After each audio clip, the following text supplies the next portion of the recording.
Buenas tardes, soy el doctor Jesús Torres Espinosa. Continuamos con la clase de patología. En la clase anterior estuvimos revisando la primera patología del temario respecto al aparato digestivo. Esta pues es el reflujo gastroesofágico. Dicho reflujo gastroesofágico viene a ser como que el inicio de una serie de vías o caminos por los cuales pues vamos a ir viendo diferentes tipos de otras patologías que se pueden desencadenar por un ERGE. ¿Sí? Vimos el ERGE y el ERME, ¿sí? De las cuales pues, se puede desglosar posteriormente lo que sería la esofagitis, que es la inflamación ya propiamente del tejido del esófago. Ahora,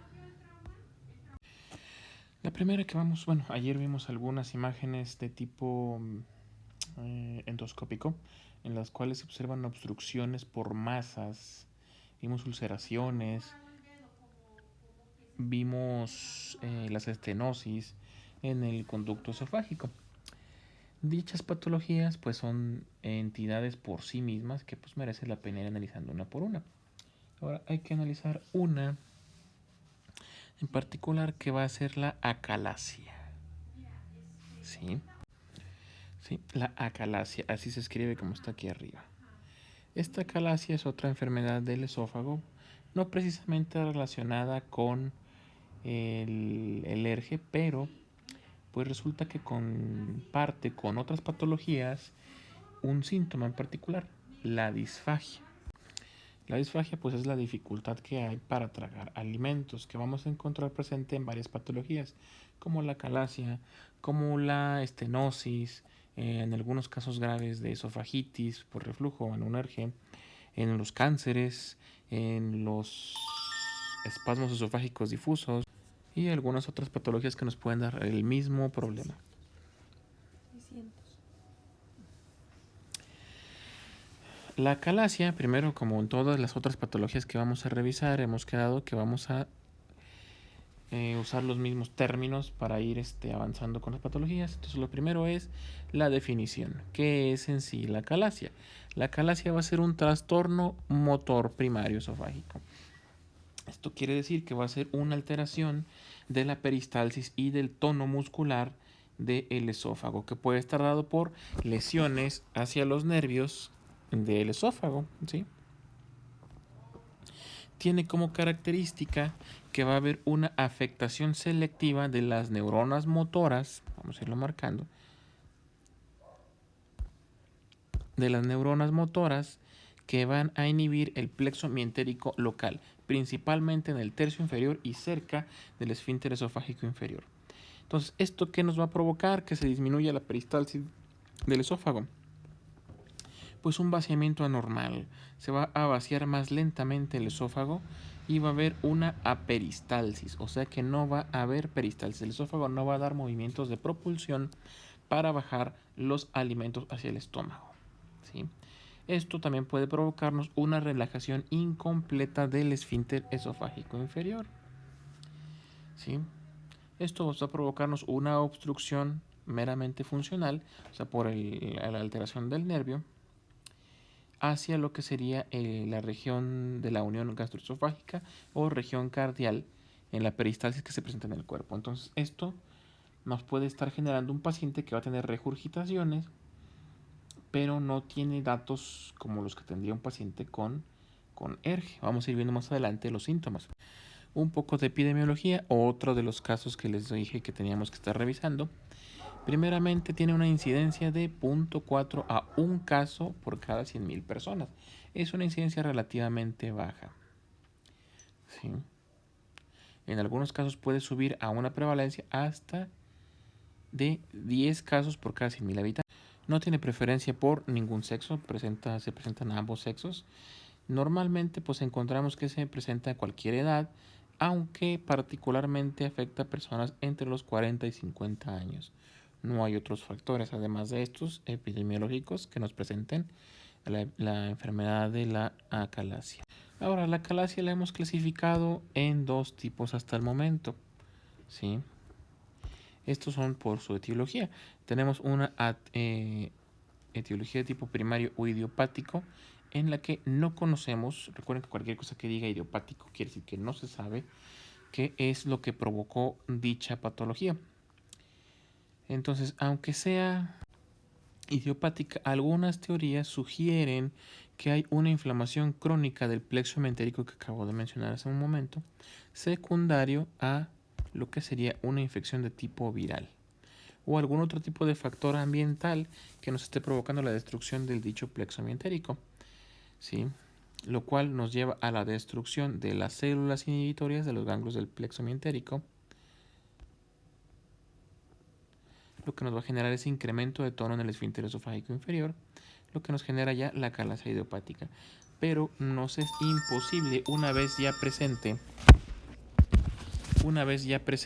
la enfermedad, determinar si hubo una infección previa por algún virus o algo por el estilo.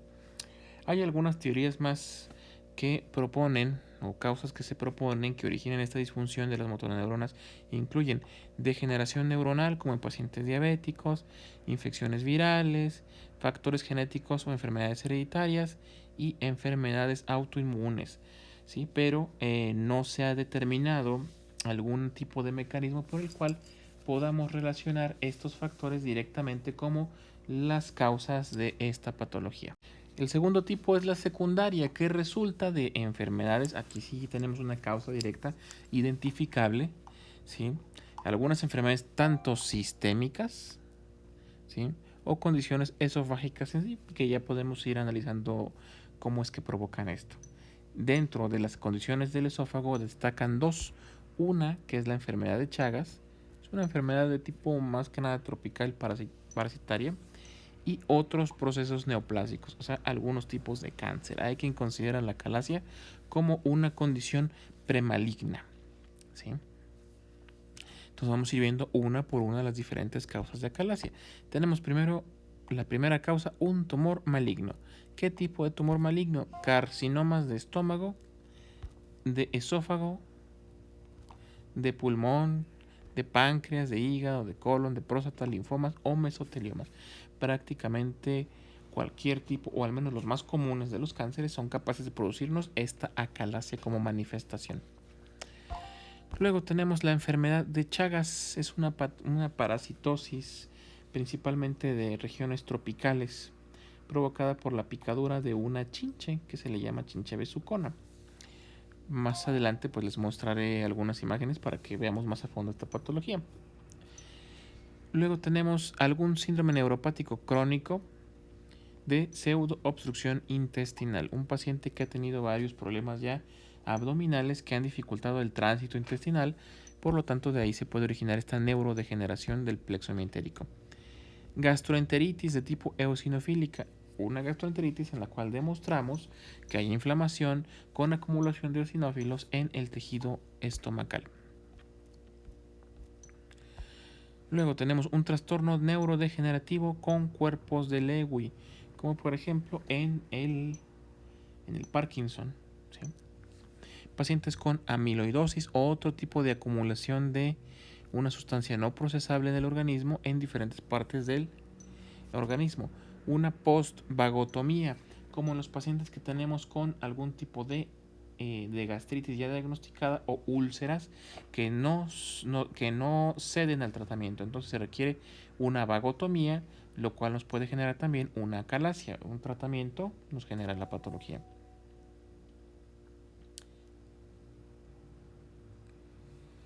Luego tenemos el síndrome de las 3A. Estos los vamos a ir viendo poco a poco. A lo mejor algunos, nada más que son de que los memoricen.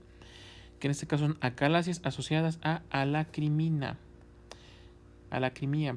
o síndrome de Sjögren en algunos menores. El Sjögren es un síndrome de hipersecreción ácida gástrica del estómago. La vamos a ver más adelante también como una patología independiente. La sarcoidosis, que también es parecida a la amiloidosis, hay una acumulación de algunas sustancias en algunas células. La enfermedad de Anderson-Fabry, otro nombre que también deberíamos ver más adelante porque su diagnóstico más que nada va a ser histológico. Y por último, la neurofibromatosis de von Recklinghausen. Si se fijan, son enfermedades poco frecuentes que dudo que alguno de ustedes haya escuchado con anterioridad a esto, salvo pues si acaso por los trastornos neurodegenerativos, los tumores malignos. El Chagas, les digo, no es común aquí en la región, por eso es un poco difícil o raro que lleguemos a ver una acalasia aquí. Ahora, la región específicamente afectada de este plexo mientérico o plexo de Auerbach van a ser en zonas donde ha habido una respuesta inflamatoria a alguna de las situaciones que hemos mencionado anteriormente. Esta va a estar principalmente formada por linfocitos T citotóxicos que van a liberar citotoxinas que van a provocar la inflamación crónica, ¿sí? También pueden verse involucrados eosinófilos y algunos mastocitos, lo cual a su vez va a generar una pérdida de células ganglionares y algo de fibrosis, lo cual estas células ganglionares son las encargadas de producir impulsos inhibitorios en la función de este plexo de Auerbach. Ahora, en un inicio, en esta enfermedad va a predominar un componente inflamatorio. Si algo que está inflamándonos el plexo de Auerbach o inflamándonos el esófago y por secundario pues el plexo nervioso, ¿sí? Y en un principio pues no es tan marcado porque vamos a encontrar células ganglionares intactas. Ya en las etapas finales las células ganglionares van a estar completamente perdidas y vamos a encontrar una fibrosis alrededor del plexo mientérico. Entonces esto va a dar al traste con la onda propulsora de la peristalsis, lo cual va a hacer que no podamos vencer a veces la fuerza del esfínter esofágico inferior o que se encuentre hipertónico, evitando que haya un paso del tejido del bolo alimenticio hacia la cavidad hacia el estómago. Ahora, la pérdida de estas células ganglionares inhibidoras es lo que va a causar la relajación incompleta y bastante normal del esfínter esofágico inferior, además de aperistalsis, ¿sí? O sea, no va a haber un movimiento adecuado de la peristalsis del esófago. Si se fijan, aquí podemos observar cómo está el estrechamiento de este lado que evita que baje el alimento hacia el estómago. Ahora, la clínica. ¿Qué síntomas tiene un paciente con acalasia? Si es secundaria, pues vamos a encontrarnos que tiene síntomas relacionados con las enfermedades que mencioné. Vamos a ver lo principal, lo que nos haría sospechar, porque a veces los pacientes ni siquiera están conscientes de que tienen algunas enfermedades extrañas o raras que acabo de mencionar. La principal es que hay una disfagia. Esa disfagia no es simplemente que tenga dificultad para tragar, sino que va a ser una disfagia progresiva. ¿Sí? ¿Qué quiere decir eso? Que primero va a ser progresiva a sólidos, primero tiene disfagia a sólidos y posteriormente tiene disfagia a líquidos, ¿sí? Donde se va incrementando el tono y va habiendo más dificultad para que pase el alimento. Segundo, ese es el más común, el síntoma más común, más característico, una disfagia progresiva a sólidos y líquidos. La segunda, la regurgitación. Regurgitaciones, recuerden que esto no es un vómito, el paciente regresa al alimento pero sin ningún esfuerzo. En este caso la regurgitación va a ser una regurgitación sin o con alimentos no digeridos y no va a ser ácida, ¿sí? Porque nunca tuvo contacto con el ácido clorhídrico. El tercero, más común, va a ser dolor retroesternal. ¿Sí? Es un dolor opresivo que puede confundirse con el dolor del infarto, pero no es un dolor quemante y no hay pirosis como en el caso de ELERGE. Ahora, el tiempo medio de diagnóstico de que nuestro paciente empiece con síntomas a que ya logramos un diagnóstico completo es aproximadamente de 2 años, porque como les dije, es progresivo, entonces en un principio el paciente pues batalla para comer, pero a lo mejor pues se aguanta, lo tolera, hasta el punto en el que ya ni siquiera puede pasar agua o ya es intolerable las regurgitaciones y las molestias. Aquí pues recapitulamos algunos síntomas como la disfagia, presente en un 90%, la regurgitación presente en un 75% de los pacientes, que puede dificultarnos el diagnóstico si nuestro paciente tiene ya de por sí trastornos alimentarios como la bulimia y la anorexia, o sea, que está acostumbrado a vomitar, ¿sí? Pacientes con pérdida de peso, ya esos en etapas muy avanzadas, porque pues como el alimento no pasa el esófago o pasa en pequeñas cantidades, no se digiere, no se absorbe y obviamente pues no se aprovecha. El dolor torácico, hasta en un 40% de los pacientes, que en algunos casos puede no estar relacionado con la disfagia. Un 40% de los pacientes también puede presentarnos pirosis, como en el ERGE, ¿sí? Y tos nocturna. Esta tos nocturna tiene la característica pues, de que va a ser secundaria a las regurgitaciones. Un paciente que está dormido, se relaja, obviamente, puede haber una regurgitación mientras está dormido y esa regurgitación va a provocar la irritación que va a generarnos posteriormente la tos.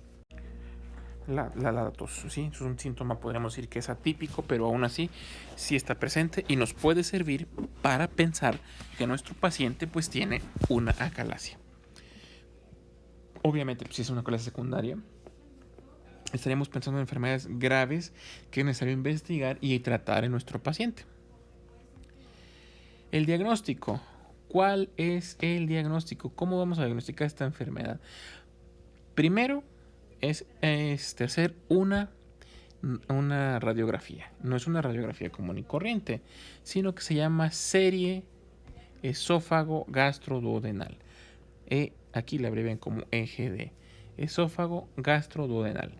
¿Qué hacemos ahí? Le vamos a dar a nuestro paciente un líquido de contraste que se va a tomar, un medio de contraste. Este medio de contraste es radioopaco, quiere decir que aparece en las radiografías. ¿Sí? Entonces, después de hacer lo que se lo tome, le vamos a tomar una radiografía del tórax con la finalidad de observar cómo se pinta ese esófago y ver si tiene alguna forma anómala. La característica típica de estas radiografías es que tenemos una imagen en pico de pájaro. Tenemos el esófago y de repente, súbitamente, disminuye el tamaño del esófago a una cantidad pequeña. Entonces, esa pequeña situación es por donde pasa el alimento. Entonces, como pasan en muy pequeñas cantidades, pues no hay suficiente alimento para que el paciente tenga una digestión adecuada. La radiografía obviamente nos dice que hay un estrechamiento, pero no sabemos la naturaleza del estrechamiento. Entonces, lo siguiente sería hacer una endoscopía. Ver si nuestro paciente tiene de verdad una acalasia por una contracción de los músculos o tenemos una masa o tenemos una estenosis.